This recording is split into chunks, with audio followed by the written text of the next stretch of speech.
అన్న gangs of Godavari ఎట్లుందన్న? భయ్యా ఇప్పుడు విశ్వక్సేన్ విశ్వరూపం చూసొచ్చా. గ్యాంగ్స్ ఆఫ్ గోదావరి పుష్ప తగ్గదా. గ్యాంగ్స్ ఆఫ్ గోదావరి టైగర్ నిజంగా ఏమన్నా యాక్టింగ్ అన్న, ఏమన్నా యాక్టింగ్. విశ్వక్సేన్ గోదావరి జిల్లాలో పుట్టి అక్కడే పెరిగిన లాగా ఉంది. నిజంగా పర్ఫెక్ట్ అంటే పర్ఫెక్ట్ యాక్ట్ అయింది. ఎవరో చెప్తున్నారు సినిమా లాగుంది, ఎంత పొడవుంది అంత పొడవుందని. ఏమిలే, cinema blockbuster hit.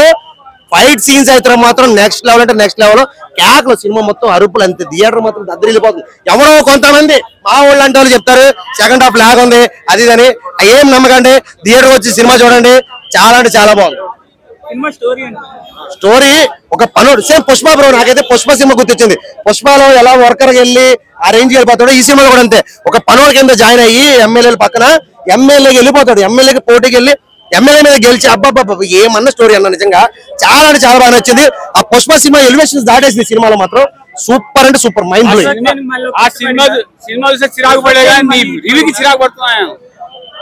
Cinema చూడితే తెలుస్తుంది రివ్యూ. విశ్వక్సేన్ కి విశ్వరూపం అంతే super hit, block buster hit. ఇది మామూలు కాదు. జూనియర్ ఎన్టీఆర్ మించిపోతాడు. ఎన్టీఆర్ ఫ్యాన్ అయి ఉండి మన విశ్వక్సేన్ అన్న జూనియర్ ఎన్టీఆర్ మించిపోతాడు. నేను చెప్తున్నా ఆ రేంజ్ ఉంది సినిమా.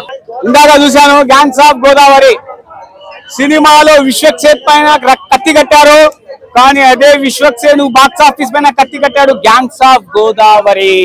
అర్థమైందా?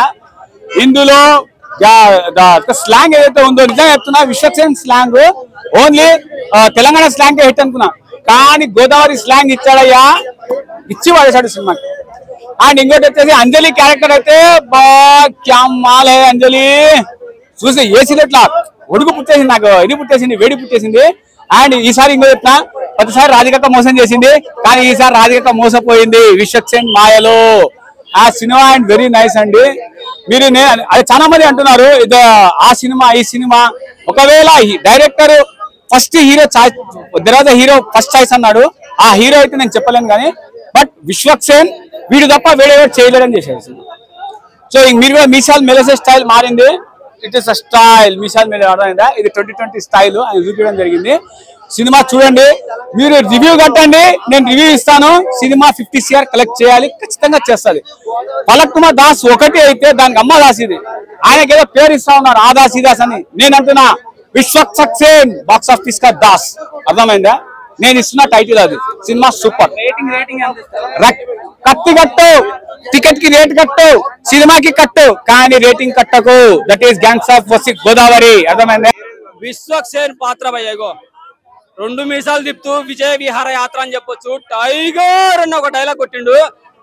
నక్కి నక్కి కదన్నా తొక్కుకుంటూ వెళ్ళిపోవాలని చెప్పి RRR సినిమాలో ఎన్టీఆర్ డైలాగ్ కనపడదు కదా, విన్నాం కదా, అది ఇక్కడే ఉంది కదా. ఇంకా ఆ రేంజ్ మనకు గుర్తొచ్చేస్తానమాట. ఎన్టీఆర్ కనపడతాడు, బాలయ్య బాబు కనపడతాడు. ఒక రేంజ్ లో ఉన్నది. బెస్ట్ కెరీర్ లో బెస్ట్ పాత్ర అని చెప్పగలుగుతా. బీజిఎం బాగుంది, స్టోరీ బాగుంది, స్క్రీన్ ప్లే బాగుంది. గోదావరి యాస భాషలో వీడియో సెట్ అవుతారా అనుకున్నా, రియల్ గా అలాగే అనుకున్నా. ఎందుకంటే నిన్నటి వరకు మాస్ కాదు ఆశ అని చెప్పి తెలంగాణ డైలాగ్ కొట్టేవాడు కదా. గోదావరి యాసలు భాషలు అక్కడ నేచురల్ చూపించే విధానంలో లుంగి కట్టేసుకొని కొంచెం లావ్ అయ్యి, అంటే క్యారెక్టర్ కి అవసరం కావచ్చు అలా లావ్ అయినట్టున్నాడు. సూపర్ గా అనిపించేసింది. నాకైతే చాలా బాగా నచ్చింది. అంజలి పాత్ర అయితే సినిమాకి హైలైట్ అయ్యారు. నాకైతే బాగా అంటే బాగా నచ్చింది. రంగస్థలం సినిమాలో రంగమ్మతగా ఎంత పేరు సంపాదించుకుందో అనసూయ, ఈ సినిమా తర్వాత అంజలికి అంత గొప్ప పాత్ర అని చెప్పగలుగుతా. అంత గొప్ప పేరు వస్తుంది ఫ్యూచర్ లో. బెస్ట్ పాత్ర, ఇటువంటి బెస్ట్ పాత్రలు చాలా వచ్చేస్తాయి. నేహా శెట్టి రాధిక అని డీజేటీలలో ఎంత బాగా నవ్వుకున్నామో రొమాంటిక్ గా చూసి. ఈ సినిమాలో ఎమోషన్ టచ్ చేస్తుంది భయ్య. కొన్ని సినిమాలు బుర్రతో కళ్ళతో చూసి బుర్రతో ఆలోచించి 4 బూతు డైలాగ్ చెప్పేసి చీచియా అని చెప్పేసి పోయే కన్నా మనస్తో ఆలోచించండి. చాలా అద్భుతమైన పాత్ర. ఫ్యామిలీ డ్రామాని టచ్ చేసుకుంటూ వెళ్ళారు. సూపర్ గా అనిపించేస్తుంది. 4+ ఇస్తాను భయ్య. ఖచ్చితంగా చాలా బాగుంది మూవీ. ఎన్టీఆర్ అమ్మాయిలు చూడాలి, నందమూరి అమ్మాయిలు చూడాలి. Thank you very much. కానీ ఓవరాల్ గా సినిమా గురించి చెప్పాలి అంటే, విశ్వక్సేన్ సినిమా గురించి చెప్పాలంటే, ట్రైలర్ చూస్తే గూస్ బంప్స్ వచ్చినాయి, సినిమా చూస్తే లూజ్ మోషన్స్ వచ్చినాయి. కాదు, సినిమా బాగుంది కానీ కొంచెం కన్ఫ్యూజింగ్ గా ఉంది. ఓవరాల్ గా సినిమా గురించి చెప్పాలి అంటే మాసీగా ఉంది ఈ సినిమా. కథ ఎవరో ఏ డైరెక్టర్ రాశారో తెలియదు కానీ జగన్మోహన్ రెడ్డిని ఊహించుకుని రాసినట్టు ఉన్నాడు. ఆ సెంటెన్సే ఉంటది. మెయిన్ థింగ్ ఇసుక మాఫియాలు కానీ, చిన్నాయన్ని చంపడం కానీ, కత్తిగేట్లు కానీ సంథింగ్ అలా ఉంటది. కానీ కొంచెం కన్ఫ్యూజన్ స్టోరీ అనమాట. కొంచెం మిస్ఫైర్ అయింది కానీ బాగుంది, నచ్చింది. ఎక్కడైనా అంతే కదండి, హీరో చచ్చిపోయినా హీరో వాళ్ళ వైఫ్ చచ్చిపోయినా బాధపడతాం కదా, అలాగే బాధపడ్డాం అనమాట. హీరోయిన్ చచ్చిపోద్ది, అలాగే కొంచెం ఫ్యామిలీ అటు ఇటు అయిపోద్ది, మధ్యలో ఉండిపోతాడు అనమాట.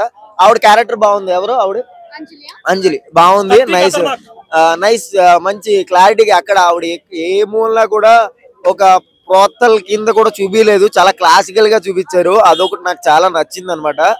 చాలా నచ్చింది నాకు ఆ ట్రైలర్ చూడగానే. అరే రంగస్థలం సినిమా లాగానో ఆవిడ క్యారెక్టర్ కూడా అంతే కదా, ప్రోతలు కదా, అలా చేస్తదేమో దీంట్లో అనుకున్నాను. కాదు, సపరేట్ అనమాట, కంప్లీట్లీ సపరేట్ స్టోరీ, సపరేట్ ఒక థీరీ ఉందన్నమాట.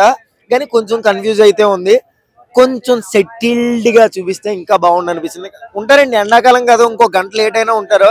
3 గంటలు తీసుకుని సెటిల్డ్ గా చూస్తే ఇంకా బాగుండు అనిపించింది నాకు అంతే.